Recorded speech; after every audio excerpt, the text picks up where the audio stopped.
बहुत दिन पहले की बात है। एक छोटा सा जंगल था जिसमें रहने वाले हर पक्षी एक दूसरे ने मिलकर रहता था।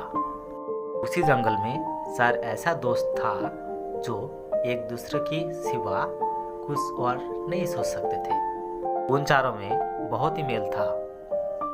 इन चारों में एक राजा का पुत्र था, एक मंत्री का, एक नाय का और एक किसान का बेटा था।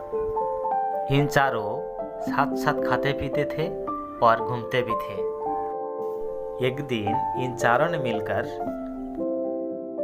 मेरे प्यारे दोस्तों, चलो हम कहीं घूम के आते हैं। हाँ हाँ, बहुत दिन हो गया हम कहीं घूमने नहीं गए।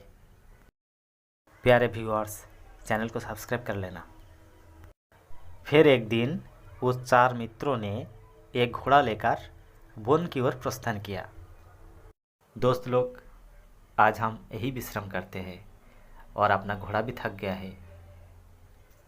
सामने वो एक कुटिया दिख रहा है, वहीं पे हम आज रात रुक जाते हैं, फिर कल सुबह यहाँ से निकलेंगे।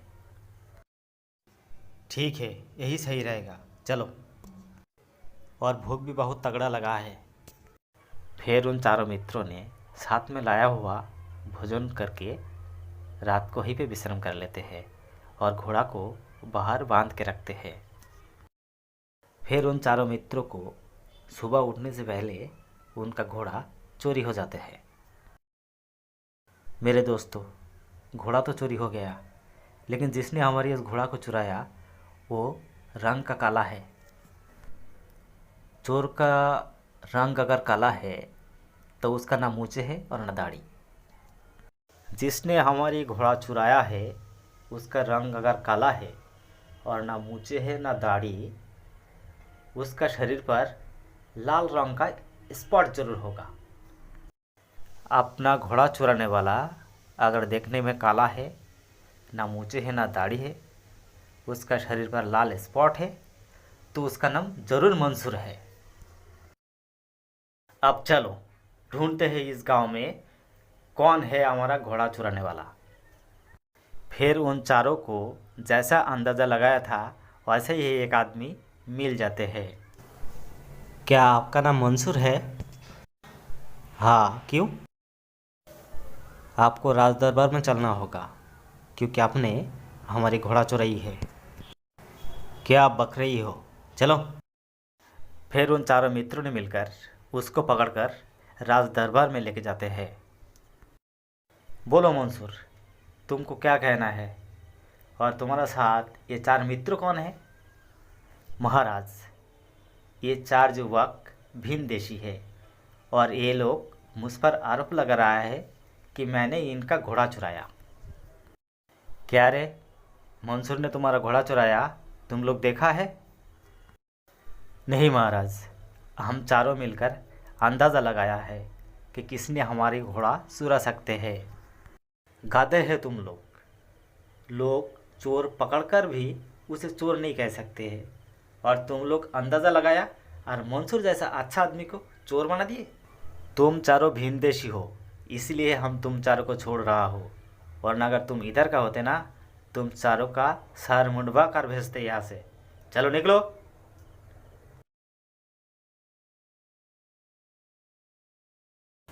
फिर चार मित्रों ने रोते रोते वहाँ से निकल जाता है। नीतू, बोलिए राजकुमारी जी। वो देखो, चार भिनदेशी जा रहा है, लेकिन उन चारों रोते रोते क्यों जा रहे हैं? जाओ बुलाकर लाओ उन लोगों को, और जाने से पहले अपना खेती से कोई भी एक फल लाओ, लाकर आंगन पे रख दो। ठीक है राजकुमारी। हे सुनो, तुम चारों कहाँ जा रहे हो और रोते रोते क्यों जा रहे हो? हमारी राजकुमारी तुमको बुला रहा है। राजकुमारी? ठीक है, चलो। क्या हुआ भिनदेशी, तुम चारों रोते रोते क्यों जा रहे थे? राजकुमारी जी, हम चार मित्रों ने मिलकर घूमने को निकले थे एक घोड़ा लेकर, लेकिन यहाँ आके रात हो गई थी, तो हम चारों ने एक कुटिया में रात बिताया और घोड़ा को बाहर रख दिए थे। लेकिन जब सुबह नींद खुलती है तो हमने देखा कि हमारी उस घोड़ा चोरी हो गई है। तो हम 4 मित्रों ने अंदाज़ा लगाकर मंसूर को पकड़ा कि मंसूर ही हम लोगों का घोड़ा चुराया है। तो हमने मंसूर को लेकर महाराज के पास आए थे। तो महाराज ने हम लोगों को एक भी नहीं सुनी, उसने हम लोगों को भगा दिए। वो तो ठीक है, लेकिन अंदाज़ा लगा के तुम चोर कैसे पकड़ सकते हो? ठीक है, हम तुम लोगों का बात मानते हैं। तुम लोग अंदाज़ा लगाओ, वो आंगन में उस टोकरी के नीचे क्या है। अगर तुम चारों ने ये बोल पाया कि इस टोकरी के अंदर क्या है, तो हम तुम्हारी घोड़ा वापस कर देंगे। उस टकड़ी के अंदर एक ही पेड़ का एक ही फल है। वो अगर एक ही पेड़ का एक ही फल है तो उसका ज़रूर आँखें होंगे। उस फल के सिर पे पत्ते ज़रूर होंगे। एक पेड़ का एक फल, सिर पे पत्ता, आँखें भी है, तो ये अनानास के सिवा और कुछ हो ही नहीं सकता। नीतू, जाकर देखो तो उस टोकरी के नीचे कौन सा फल है। तुम चारों ने अंदाजा सही लगाया। रुको नीतू, जाकर मंसूर को पकड़ के लाओ। मंसूर, जाकर इनकी घोड़ा निकालो, वरना तुम्हारा हालत इतना बुरा होगा तुम सोच भी नहीं सकते। फिर मंसूर वो घोड़ा लाकर उन चारों को दे देते हैं। जाओ भिनदेशी, तुम लोगों को अपना घोड़ा मिल गए। तुम चारों हमेशा मेरे ध्यान में रहोगे। आप भी राजकुमारी, हम चारों की यादें में रहेंगे। ऐसे ही उन चारों को अपना घोड़ा मिल जाते हैं और वो लोग वहाँ से चले आते हैं। तो दोस्तों, कैसा लगी आज की कहानी कमेंट करके हमको बताइएगा, और इस चैनल पे नया है तो प्लीज़ सब्सक्राइब ज़रूर कीजिएगा।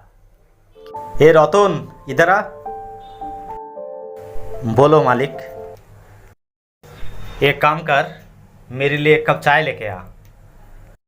ठीक है मालिक। मालकिन, मालिक ने एक कप चाय मांगा। उधर फ्लास्क में रखा है, तू लेके जा।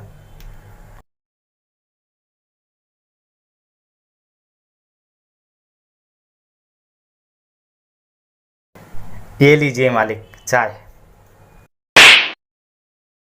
अब एक गधे, एक कप चाय लेके आया, प्लेट किधर है?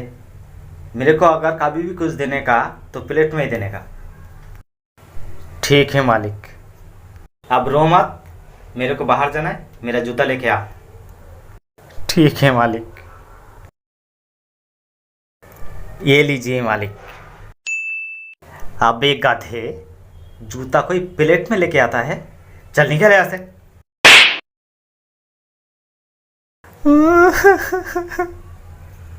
क्या हुआ, रो क्यों रहा है तू? मालिक ने हमको मारा। अब तुम अगर उल्टे सीधा काम करोगे तो नहीं मारेगा तुमको। हर काम सही ढंग से करो तो मार नहीं खाना पड़ेगी। घर का नमक खत्म हो गया।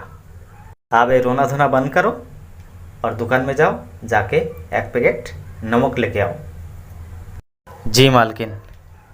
अबे भूल मत, नमक की जगह शक्कर मत लेके आना।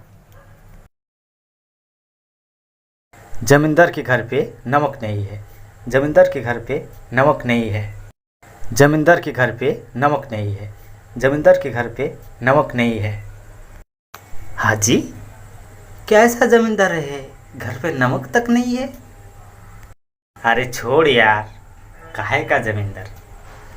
अरे वो सब दिखवा है, दिखवा। जिसके घर पे थोड़ा सा नमक भी नहीं है वो खुद को जमींदार कहते हैं। ये सब नाम का जमींदार है, काम का नहीं है।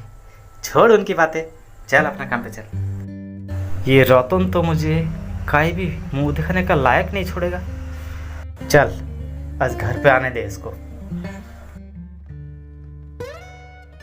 ये लीजिए मालकिन आपकी नमक। हे, घर पे नमक नहीं है तो रास्ते पे जोर जोर से चिल्लाने की क्या जरूरत है? मेरा इज्जत का कचरा करना चाहता है तू?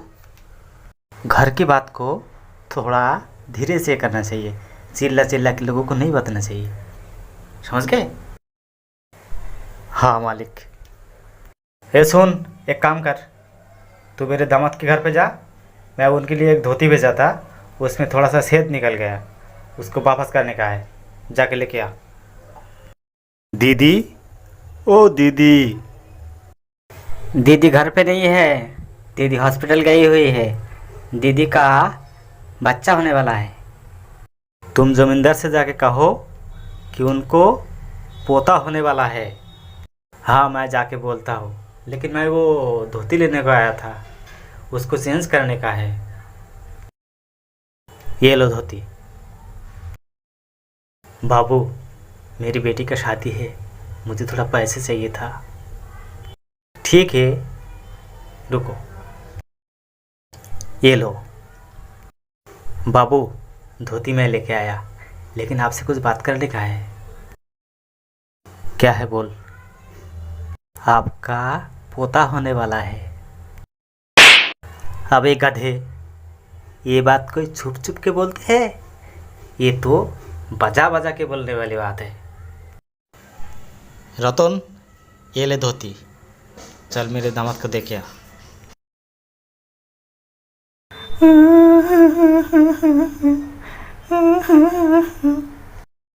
क्या हुआ, आप रो क्यों रही हो?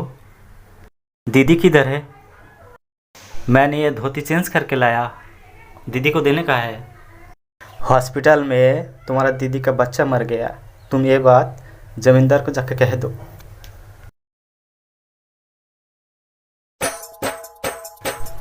अरे रतन, क्या हुआ, इतना बजा क्यों बजा रहा है तू? अरे मैं तो बजा रहा हूँ, आप नाचो। आपका पोता का संदेश लेके आया। अरे मैं थक गया, आप बोल मेरे पोता का क्या संदेश लेके आया तू? हॉस्पिटल में आपका पोता मर गया। दोस्तों, कहानी अगर अच्छा लगे तो प्लीज़ चैनल को सब्सक्राइब कीजिए और कमेंट करके हमको बताइए कि कैसा कहानी आप देखना पसंद करते हैं।